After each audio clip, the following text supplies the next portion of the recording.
কি ভাবছেন এটি নতুন কোনো জাতের মশা? না না, মশার মতো দেখতে এই জিনিসটি আসলে একটি ড্রোন। চীনের হুনান প্রদেশের national university of defence technology NUDT উদ্ভাবন করেছে নতুন এই ড্রোন। বিশেষ এই ড্রোন আকারে একটি নখের চেয়েও ছোট। চীনের সামরিক টেলিভিশন চ্যানেল CCTV-7-এ সম্প্রচারিত এই মশা আকৃতির ড্রোনটি যেন জীববিজ্ঞান আর রোবোটিক্সের এক যুগল নিদর্শন। আকারে মাত্র 0.6 থেকে 2 সেন্টিমিটার লম্বা, ওজনে খুবই হালকা, মাত্র 0.3 গ্রাম। এত ছোট এই ড্রোনের লক্ষ্য একটাই, দেয়ালে ফাঁক গলে ঢুকে পড়া, গাছের ডাল কিংবা দেয়ালে লেগে থাকা আর চুপি চুপি নজরদারি চালানো, যা বড় ড্রোন দিয়ে সম্ভব নয়। এই মশার মতো ড্রোনটির বাহ্যিক গঠনও একেবারে বাস্তবের মতো। কালো ঝকঝকে আবরণ, পাতার মতো স্বচ্ছ দুটি ডানা, যেগুলো ছোট ছোট মোটর দিয়ে ওড়ে। সঙ্গে রয়েছে 3টি সুতার মতো পা, যা দিয়ে এটি গাছের ডালে বা দেয়ালে আটকে থাকতে পারে। সবকিছু নিয়ন্ত্রণ করা যায় মোবাইল ফোন থেকেই।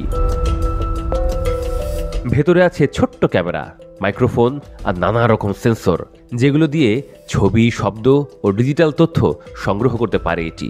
এইরকম একটা চালাক যন্ত্র চালু রাখতে গেলে বিশাল চ্যালেঞ্জের মুখোমুখি হতে হয়। চালনা, সেন্সর, ব্যাটারি সবকিছু চালু রাখতে হয় ধানের দানা চেয়েও ছোট এই আকারের।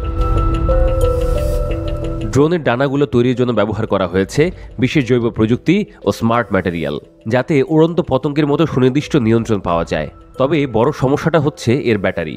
অতি ক্ষুদ্র হওয়ায় চার্জ তাড়াতাড়ি শেষ হয়ে যায়, ফলে এটি খুব দূরে পর্যন্ত যেতে পারে না অথবা বেশি সময় বাতাসে ভেসে থাকতে পারে না। বিশ্বের অন্যান্য মাইক্রো ড্রোনের সঙ্গে তুলনা করলে বোঝা যায় এটি কতটা ব্যতিক্রম। যেমন নরওয়ের ব্ল্যাক হর্নেট 4, যা যুক্তরাষ্ট্র ও যুক্তরাজ্যের সেনাবাহিনী ব্যবহার করে।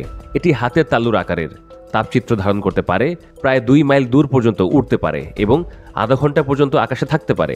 সে তুলনায় চীনে এই ড্রোনটি যেন তার পাশে একটি জীবন্ত পতঙ্গ মাত্র। হার্ভার্ডে রোবো-বি ড্রোনের সঙ্গেও এর অনেক মিল আছে। আকারে প্রায় একটি পয়সার মতো, উড়তে পারে, পানিতে ডুবতে পারে, এমনকি স্ট্যাটিক বিদ্যুতের মাধ্যমে দেয়ালে আটকে থাকতে পারে।